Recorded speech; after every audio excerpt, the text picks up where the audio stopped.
C2 of the inaugural Online Writing Centers Association virtual conference. My name is Brie LaFond. I'm a member of the OWCA conference committee.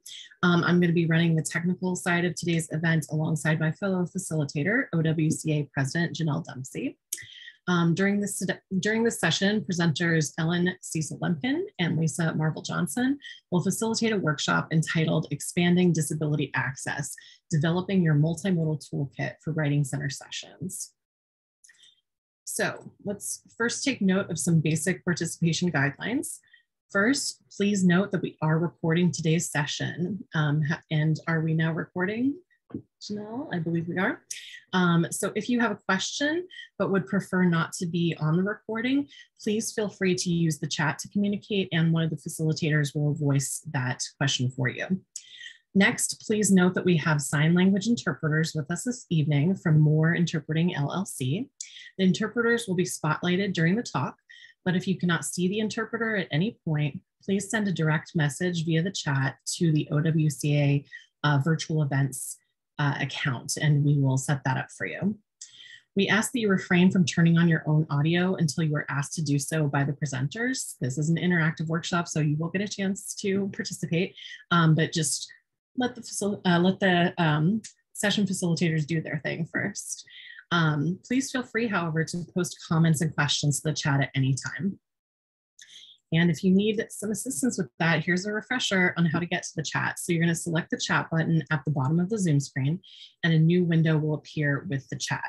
I'm going to hand things over now to the presenters to get us started. So let me stop sharing and take it away. Hi, everyone. I'm just going to get our presentation ready. Okay. All right. Thanks, Ellen.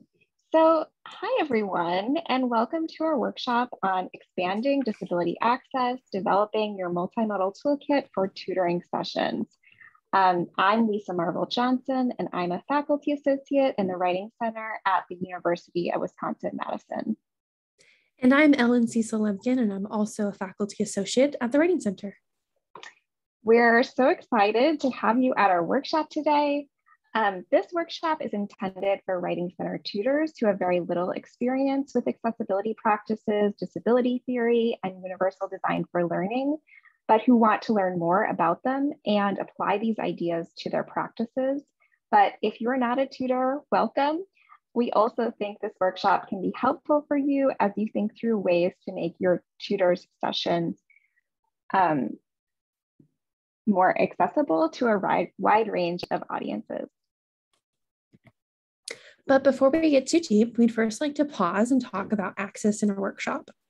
We recognize that there are likely disabled participants in attendance today, so we've used the principles of universal design for learning to guide the structure of this workshop. In doing so, we hope we have made this workshop accessible for you. However, we recognize that there may be access needs that we have not accommodated for, so we'd like to invite you to share with us any access needs or concerns that you may have. You can raise your hand now, or you can private message us in the chat. And I'm just going to pause here just for a little bit.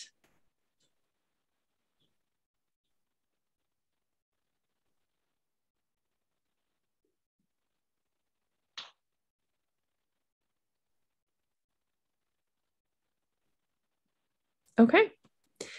Furthermore, we invite you to engage in the space as it feels most comfortable and accessible for you to do so. So for example, if you'd prefer to keep your camera off and respond using the chat feature, please feel free to do so.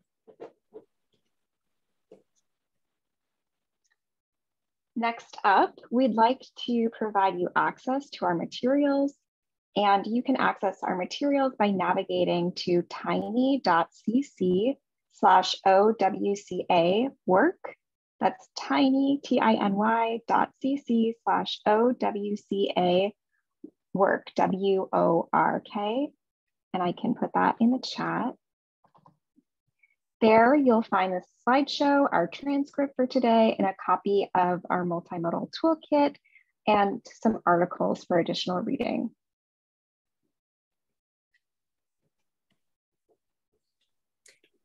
Now that you have access to our materials, let's talk about our overall plan for the rest of the workshop. First, we're going to introduce you all to the social model of disability, which informs how we approach and understand disability in our workshop. Next, we'll discuss what ableism is and how it operates in the Writing Center. Then, we'll turn to the concept of the multimodal toolkit, which is a response to this endemic form of bias. Finally, we'll move to an activity where you'll modify our existing multimodal toolkit and create a new OWCA toolkit. We want to begin our workshop by talking about disability and creating a framework for us to conceptualize disability. First, we think it's important to recognize that disability isn't a bad word or a word that carries shame. This might come as a surprise because there seems to be a message in mainstream culture that disability is shameful, that disability is a bad word, and that individuals do not want to be called disabled. In fact, for many disabled people, disabled is the preferred term, and identity first language, or disabled person, is the preferred terminology. Indeed, disability can be a key positive marker of identity and a point of pride. So we're pushing against the notion that disability is a problem. In reclaiming and framing disability as a positive marker of identity comes hand in hand with the social model of disability. To understand the social model of disability, you need to understand another model of disability, the medical model. The medical model views disability as a problem residing in the individual that must be corrected and is always cause for pity. In other words, a disabled individual needs to be solved or fix this problem in order to live a full life. The social model, on the other hand, pushes against these ideas. Instead, it forefronts the environmental, cultural, and social barriers that prevent full access for disabled individuals. So instead of seeing this problem as located within an individual, it looks at other sources that prohibit someone from full engagement.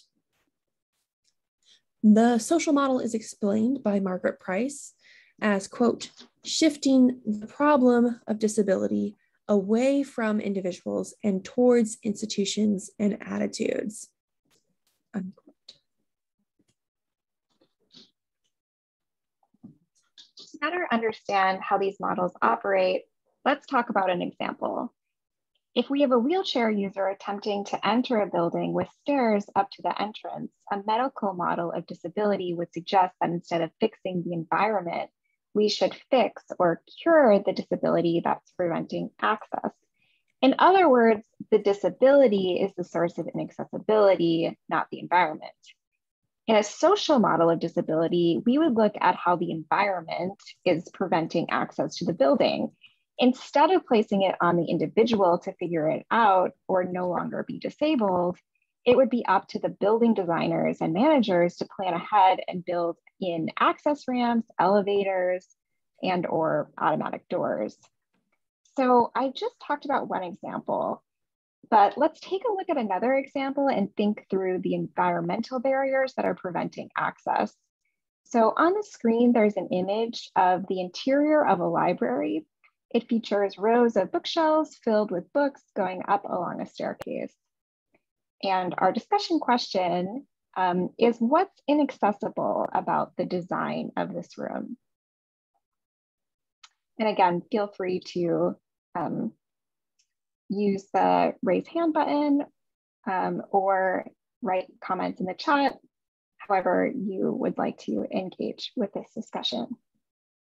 Also just unmute yourself since it's a pretty small group here today. So I don't think we need raising hand feature to kind of keep things in check.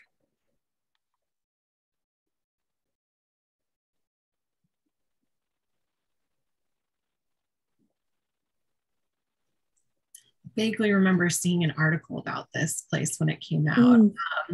But yeah, so there's an obvious wheelchair inaccessibility here, but also for folks with other potential physical impairments. So like if you're someone who uses crutches, but beyond that, thinking about a public library, perhaps someone like a mother who has a stroller with kids in it. This might be a difficult area to navigate as well. It's, if like looking at this, that these little rows are awfully narrow as well. So even just getting to this is difficult, but then it would quickly become clogged if multiple people were using it. Yeah, Definitely. absolutely. Anyone else notice anything else inaccessible about the design of this particular library?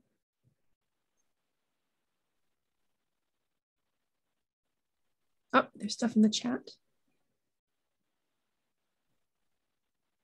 Oh, Brooke, I'll read your comment. So the space is very designy looking.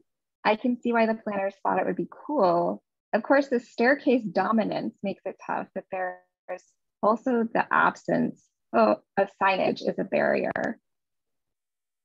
That's super interesting. I'm curious what signage you're kind of imagining, if you can get like slightly more specific.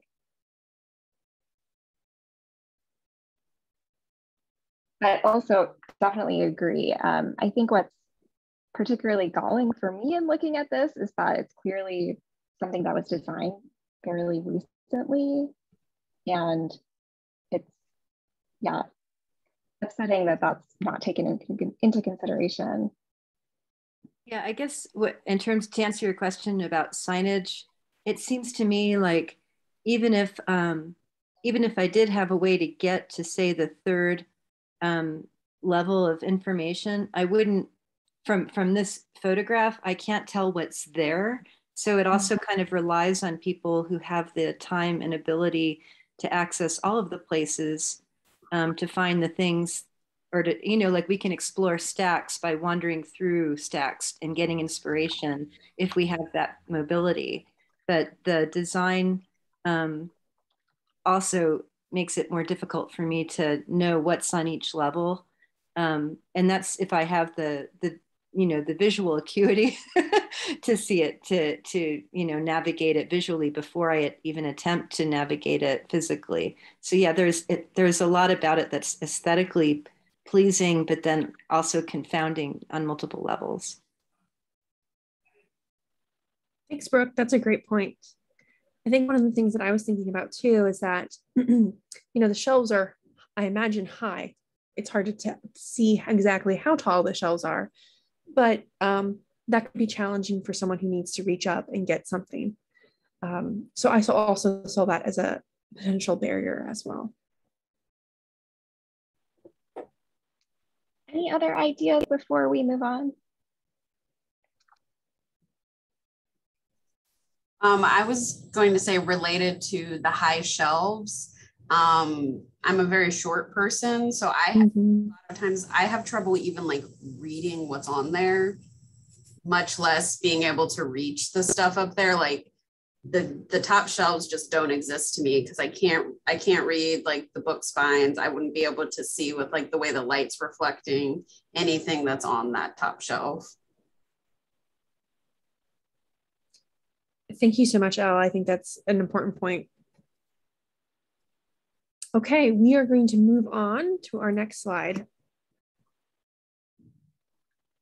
So, as we're talking about the barriers that keep disabled people from full participation, we want to keep the idea of ableism or discrimination, biases, and prejudice against people who are disabled at the forefront. Ableism can result in microaggressions and the implementation of inaccessible designs, policies, or practices. To give you a better understanding of some of the ableism that disabled individuals encounter, we have a short video we'd like to play for you. In this video, you'll see a young woman named Annie who identifies as chronically ill, disabled, queer, Latinx woman of color. She has bleach blonde hair and round glasses, and she's sitting in what appears to be her bedroom. The title of the video is How to Spot a Fake Disability. I'm going to pause sharing, and then reformat it so that it's set up for video sharing. So just hold on a quick second.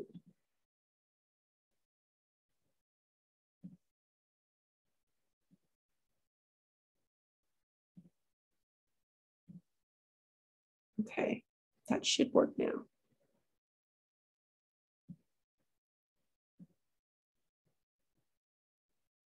If you clicked on this video, I'm pretty sure you're here to find out what are those clues that you should be looking for when you're trying to figure out if someone is disabled or not. Well, I'm here to tell you.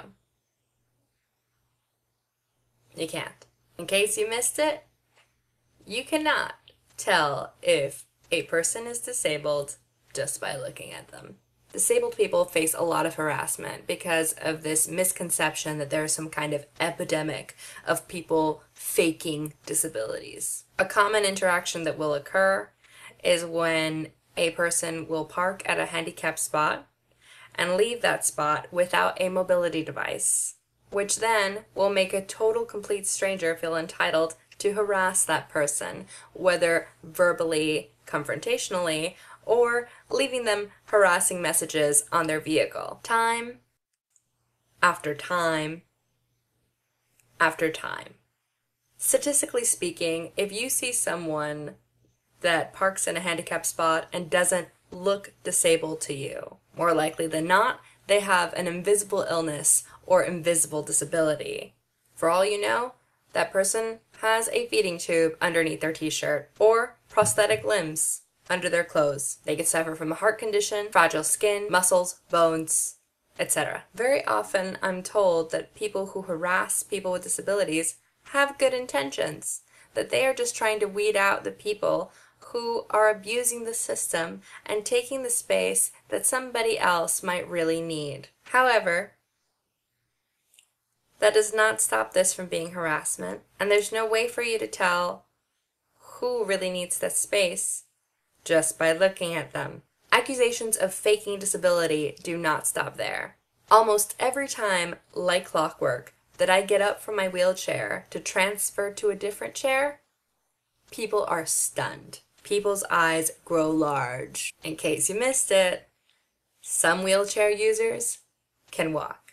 Often not for long periods of time. Often there are variables. Often it might hurt too much to walk, or they might not have enough strength to walk. But some wheelchair users can indeed walk.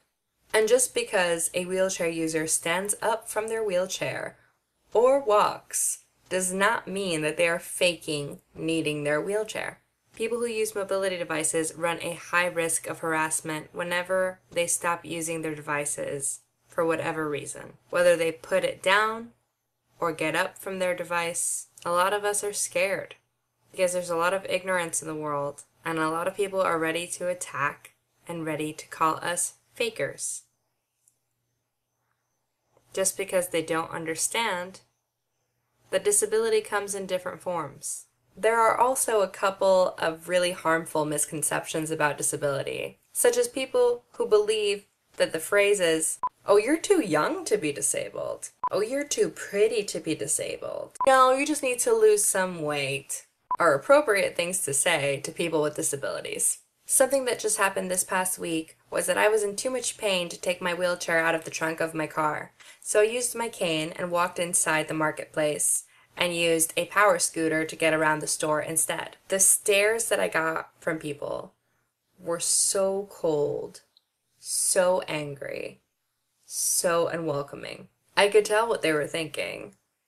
They were thinking, what is this young lady doing playing around with a power scooter? How disrespectful. Even the cashier wouldn't look me in the eye and was just so cold with me. Being young does not mean that I'm not disabled. Being pretty does not mean that I'm not disabled. Being overweight doesn't mean that I'm not disabled. But people like to judge by appearances, and so people assume when I'm using a power scooter that I'm being lazy, that I'm playing around, instead of assuming that I'm really disabled and really do need the power scooter. And this is not an isolated incident. None of these are. The handicap permit stories, the people staring at me when I stand up from my wheelchair, or the hostility I get when I'm using a power scooter in a marketplace. They don't just happen to me. They happen to so many disabled folk. And that's just the surface of it. These situations can escalate to verbal assault, to physical assault. It's a dangerous climate when people decide that they want to be witch hunters and figure out if someone is really disabled or not, instead of just letting it be. If you truly want to be an ally to people with disabilities, please be aware of these things. And please make this a topic on your table.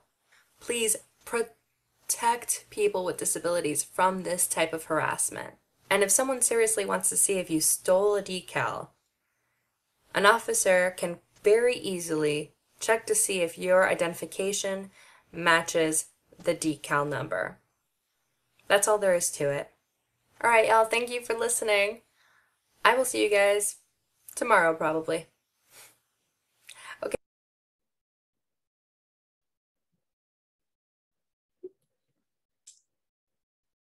Thank you, guys. I'm going to get the slide going in just a second.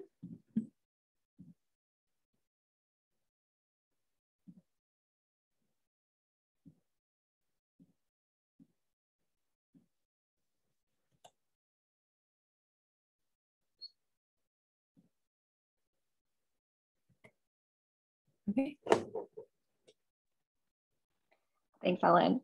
So ableism doesn't stop at the doors of the university or even at the door of our writing centers. Although we work to avoid this, ableism is an entrenched part of the culture of the university. And so rooting it out is a process that we must be actively engaged in. J.M. Dempsey argues that, quote, "We need to tell the truth. Writing center discourse has a long history of discriminating against disabled people," end quote.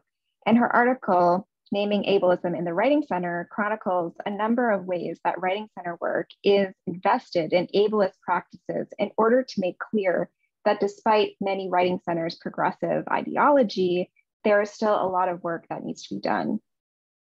So, following in Dempsey's footsteps, let's take some time to name the ableism that we've noticed in our writing centers or in writing center work more generally. If you'd like to contribute to this conversation, you can unmute yourself or write in the chat.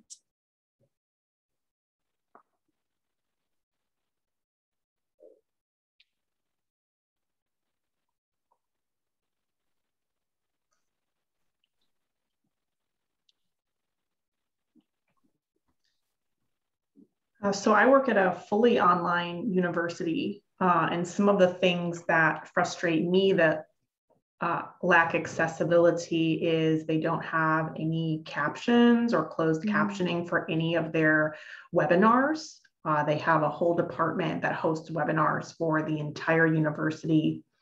And when my department started doing webinars, I asked, when will the captions be up? And they said, oh, they're usually generated within 24 hours. So I was like, oh, so they're relying on the auto-generated YouTube captions and thinking that that was enough for the entire university body. So they just had no planning or budget for captioning for none of their videos, none of their webinars. And they didn't really even consider that to be a problem. That reminds me of the fact that WC Online, for their virtual platform, doesn't offer any auto-generated captioning currently in the current model. It's just video, and there's some chat features, but no way to have auto-generated captions or anything like that.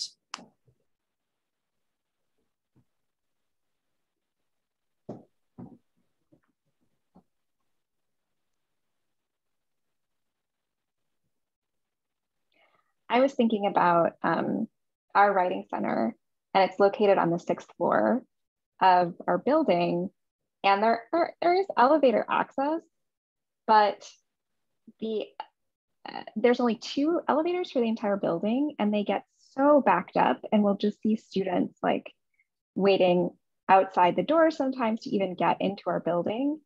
And I think it's a big inequity. And if you can take the stairs, you have the option of circumnavigating that line. But if you need to use the elevator, you don't have that option. And I think it's a huge flaw in the way that the building was designed. I see in the chat a comment about how WC Online isn't wonderful with screen readers.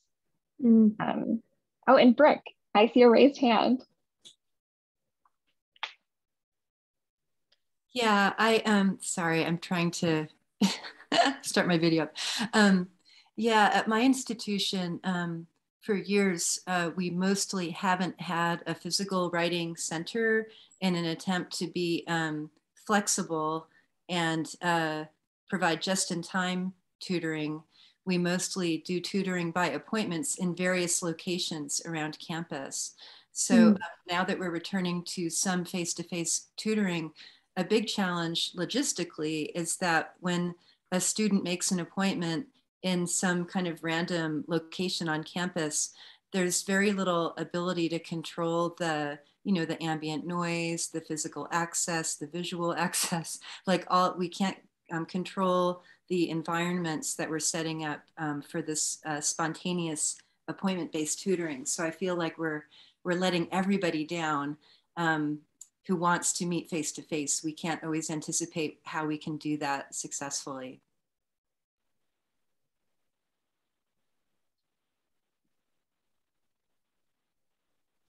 Thanks for sharing that, Brooke. I think that's a big point. In some writing centers, even if you have one central location, it's not often built for like private study rooms. It's often built as like, a collaborative large space where there's a lot of tables and a lot of sessions going on. So it is hard to find those quiet, isolated spaces. I just want to voice the comment in the chat from Elle about doors that don't stay open and don't have the buttons either. Definitely a barrier. And Victoria, thanks for your comment too. You said there's definitely a lack of neurodivergent pedagogical practices as part of our tutoring best practices.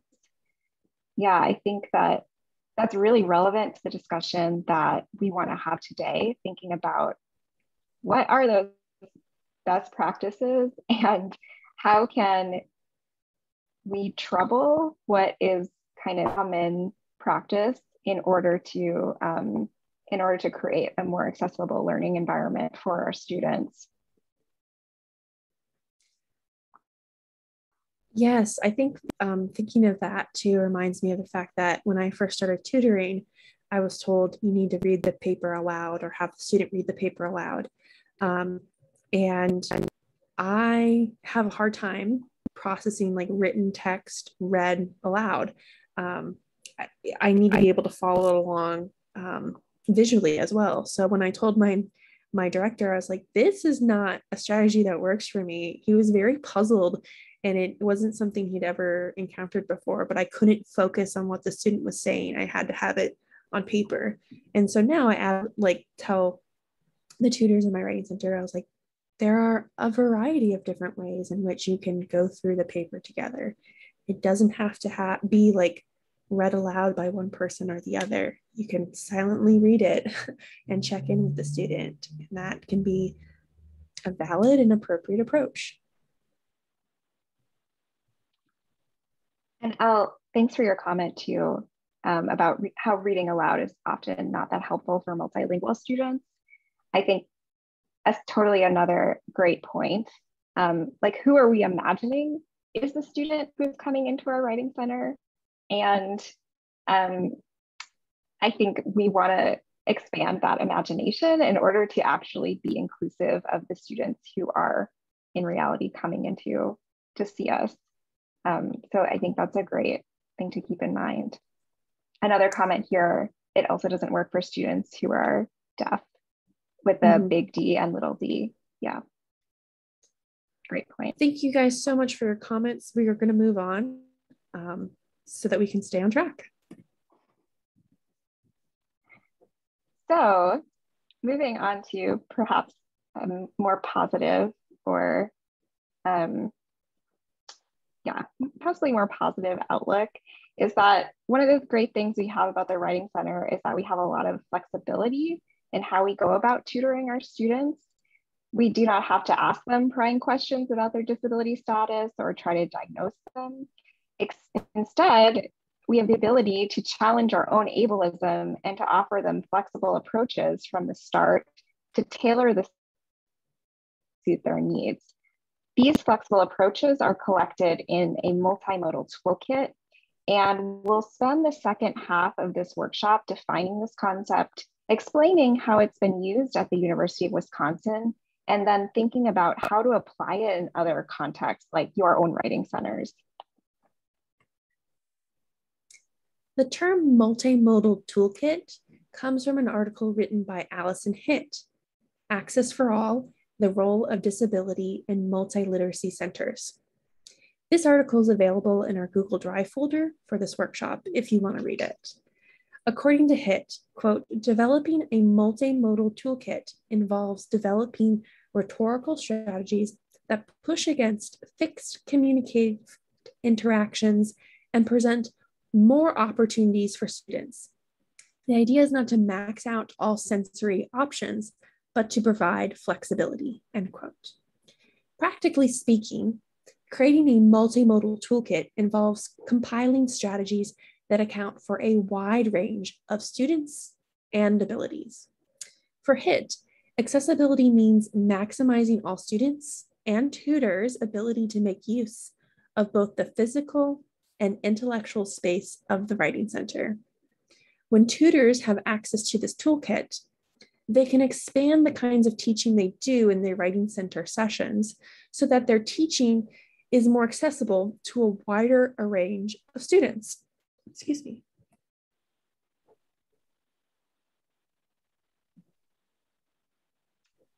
So after reading through Hitt's article, Ellen and I were eager to think about how to take this idea of the multimodal toolkit and to make it into a reality at our Writing Center.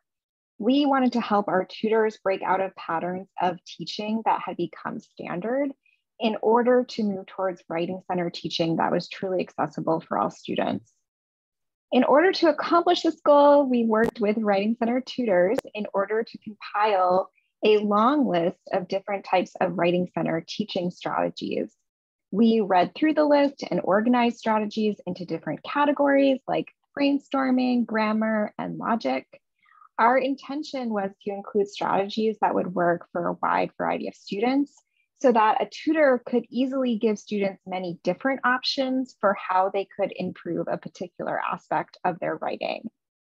You can find our toolkit at tiny.cc/UWMM-toolkit, and I'll put that link in the chat. So that's tiny.cc/UWMMTOOLKIT. It's also available in the Google Drive folder that we shared at the beginning of our workshop. So let's all take a few minutes to skim through it. We probably don't have time to read through the whole thing, but we'd like you to skim through the strategies listed so that you have an idea of its components. So we'll take maybe a minute or two for this, and then we'll come back.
Okay, should we come back together?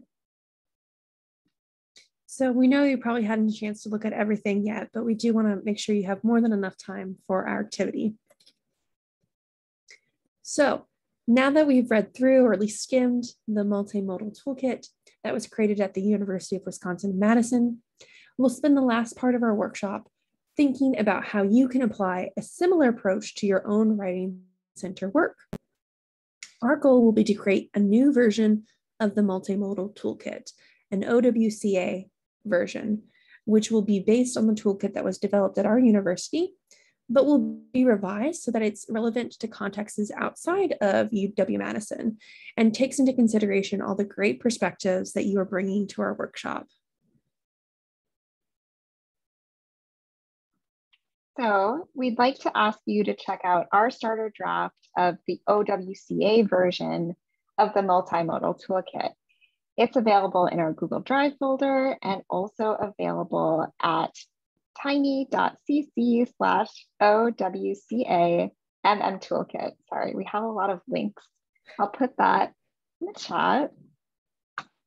Again, that's tiny.cc/OWCAMM toolkit. So after you do this in possibly in small groups, not sure. I think we're already in a small group. Okay, yeah. So after you do this, we'll ask you to do some editing work in order to make the strategies in this toolkit more diverse, more relevant to a wider variety of students, more pertinent to your writing centers, and more accessible.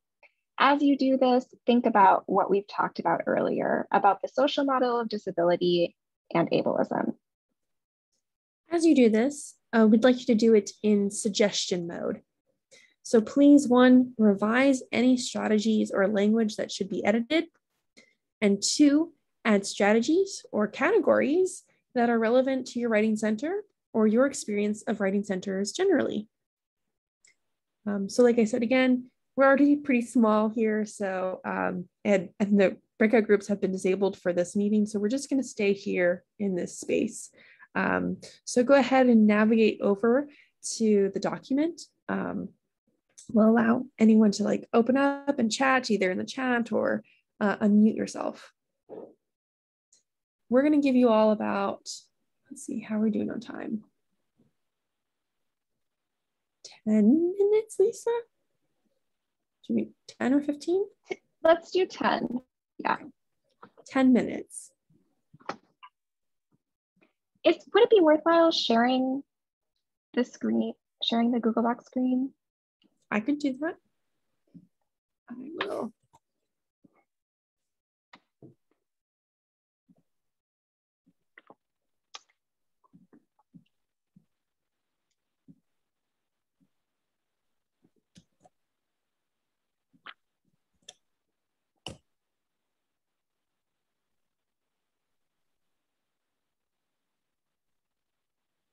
And can you all see that? Yes, we can see it. Great.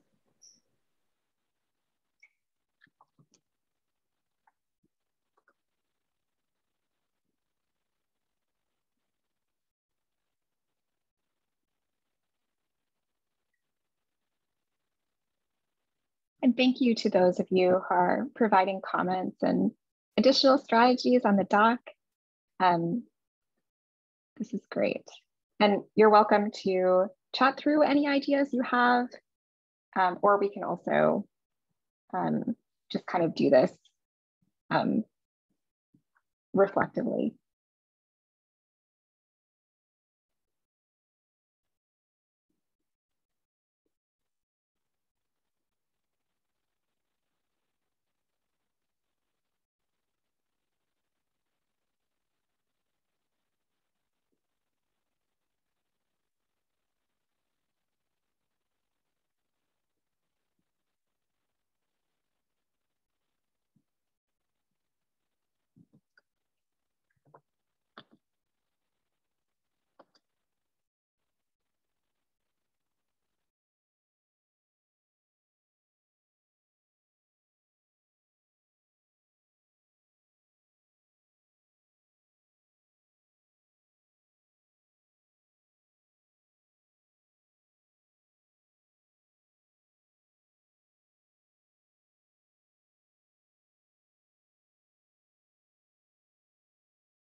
Just checking in to let everyone know we have about 4 minutes left before we'll come back.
Okay, it's been 10 minutes. So I'm going to pass it back to Lisa. Thanks, Ellen. So thank you all for spending some time working to create an OWCA version of this multimodal toolkit. As we come back together, we want to hear about what you changed and what your thoughts were. So here's some questions to get us started. First, what did you change and why? Second, did any questions or conundrums arise as you edited or suggested new strategies? And then 3, how do you envision bringing this information back to your writing centers? And please feel free again to use the chat or just unmute. It was so lovely actually to see everyone commenting on the toolkit. I feel very energized about new directions for this toolkit. So thank you all. Yeah, but curious about your answers to these questions or anything else that came up really.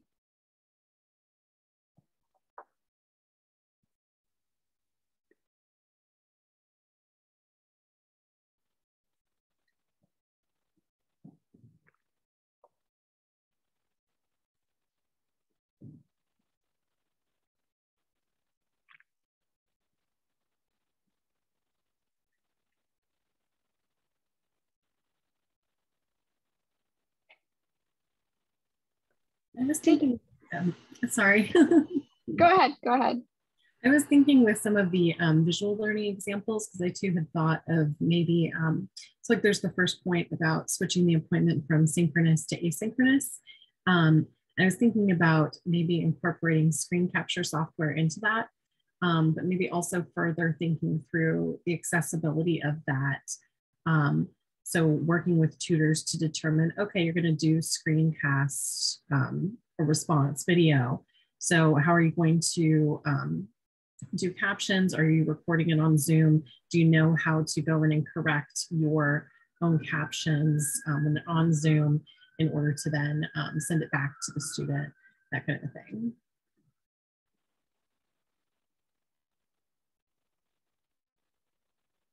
Yeah, that's an important idea, making sure that that screencast is going to be accessible. I don't think we do a lot of screencasting in our writing center right now, but it's definitely something that I would be into exploring. And I just want to give voice to Brooke's comment in the chat here. For multimodal assignments, since many instructors are experimenting with them for the first time, I found that the first barrier for students is often some ambiguity or confusion about the assignment itself. So a big part of making tutoring accessible is making the assignment itself understandable. Oh, I love that. It's a great comment. And it makes me think that maybe we need a whole new category, which is just about the assignment itself and making sure that, as you say, it's understandable for the student, perhaps even that the assignment is not creating barriers for the student in the way that they have access to it.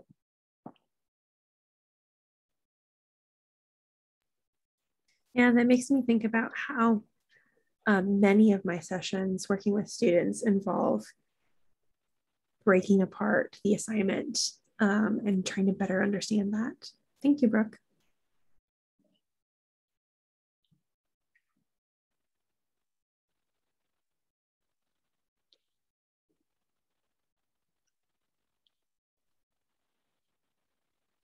Any last comments or thoughts? We can also open it up for general questions about the multimodal toolkit that you might have for Lisa and I.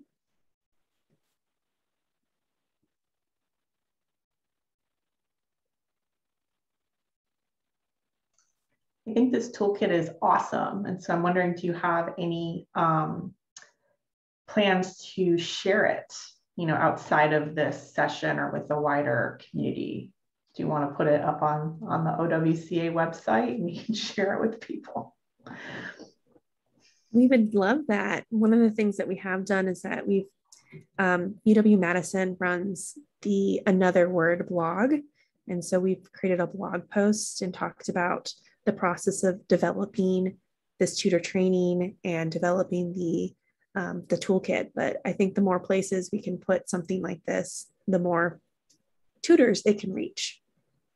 Yes, because I think that would be very helpful. I know we had an assignment that we used that was very similar to this, where we kind of had tutors, like, if you're setting the agenda, what are different ways that you could do that, and have them fill it in. And that was just a really great way to get them to think about there's not just one way of doing things. So I think having these examples would really help other writing center administrators to start conversations with their tutors. It's very well done. There's a comment in the chat. How have individual tutors made use of the toolkit in sessions at your center? And that's a great question, and something that Ellen and I think are still working through. From my observation, I don't know, Ellen, if this is different for you. I'm not seeing a ton of toolkits around or a ton of tutors looking at it, but it's definitely available in all sorts of places online, linked for our tutors. And it is incorporated into like our pro seminar and different parts of our training. But I think there's more work to be done there for us. And so if anyone has ideas about, how maybe they've implemented a similar thing at their writing centers, I'd love to learn more. I think one of the things that we were talking about was that when we developed this, it was tutors who had been around the writing center for a considerable amount of time. And so it's challenging to get them to break old habits and reconceptualize their tutoring.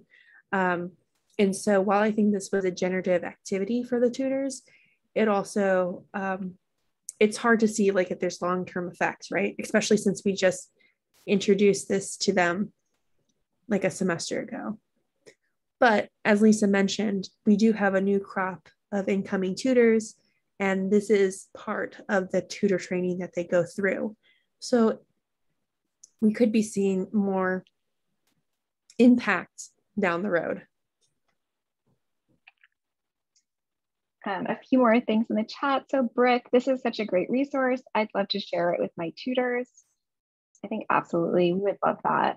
And perhaps the UW-Madison version could be like if you wanted to share something right this second, perhaps that is slightly like at least Ellen and I have, gone through and tried to edit. I don't know, this might be a little bit still in a rough draft, like this OWCA version might be in a rough draft, but I think by the time, perhaps we'll be ready to share it. And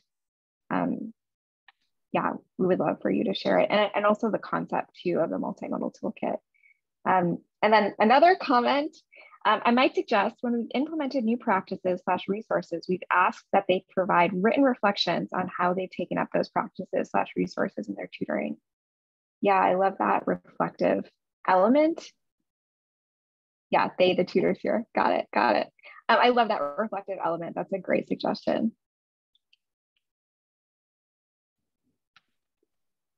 Well, I think we should move on. Thank you all so much for your, again, contributions to the document, your questions as well. We're wrapping things up for the day.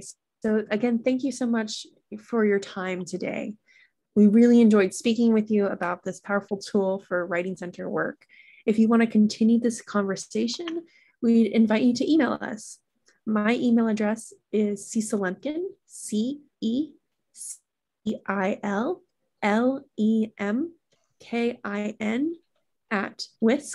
@wisc.edu. And Lisa's email is lmjohnson, JOHNSON32 @wisc.edu. Thank you guys so much. I'd like to thank our presenters this evening for a lovely workshop and some great stuff to think about. So yes, thanks to Ellen and Lisa for presenting to us this evening. I'd also like to thank our sign language interpreters for this session. So that was Shannon and Antonio from More Interpreting. So here's a quick reminder of what's coming up next. This was our last session for Thursday. But if you had hoped to attend another session today and weren't able to do so, don't worry, we will have recordings of today's presentations available to all conference attendees soon on the conference website. Sessions will begin again tomorrow, Friday, October 8th at noon with session D. So hopefully we'll see some of you there. And then finally, a quick plug for the organization. We're currently looking for volunteers to work for OWCA. You can submit an application by October 31st to serve on next year's executive board. There are 6 openings on the board, or you can serve on one of 6 committees. You can learn more and submit an application by checking out the website, or I know a bunch of you here are already there, but I'd also recommend checking out the recorded version of Wednesday's executive board meet and greet to get an inside perspective on the work that OWCA committees do. And I'll just share these resources in the chat. So that is all for this evening and for this session. So thank you all again for attending and have a lovely evening.